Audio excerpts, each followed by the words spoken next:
Nalalapit na ang pinakaabangang kasalan ni Bossing Vic Soto at Pauline Luna. Pribado man ang mismong araw ng kanilang kasal, ay ibinahagi pa rin naman ng ilang detalye at kwento sa likod ng kanilang big day. Panoorin po natin ito.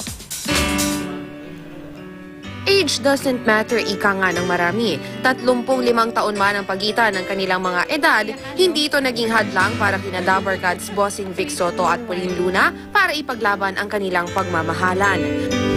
Tumagal din ang 4 na taon ng relasyon ni Bossing at Pauline. Nitong nakaraang taon, marami ang nagulat nang inamin ng controversial couple ang kanilang engagement. Pauline, paano nag-propose sa'yo si Mag? Ayun yung sinisip. Sa banyo. Sa bahay niyo.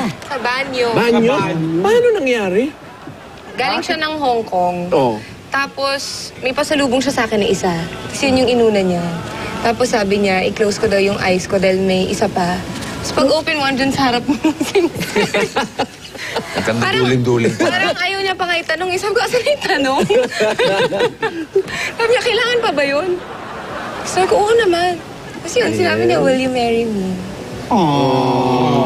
Sa Hong Kong, binili ni Bossing ang 3-carat diamond ring na ibinigay niya kay Pauline at nagkakahalaga raw ito ng 1.5 million pesos.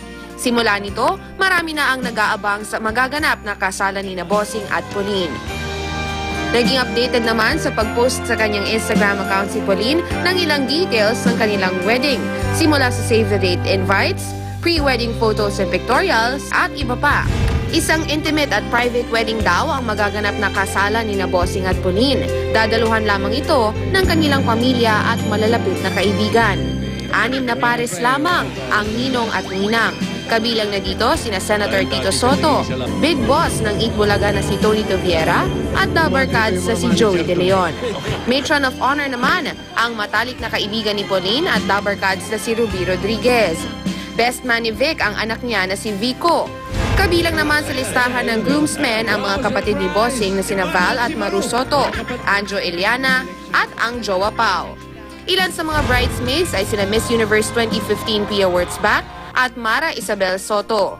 Veil sponsors naman ang mag-asawang Danica Soto at Mark Pingris. Samantala sina Oyo Boy Soto at asawang si Christine Hermosa naman ang cord sponsors. Inaabangan na rin ang wedding gown na isusuot ni Pauline na gawa ni Francis Libiran.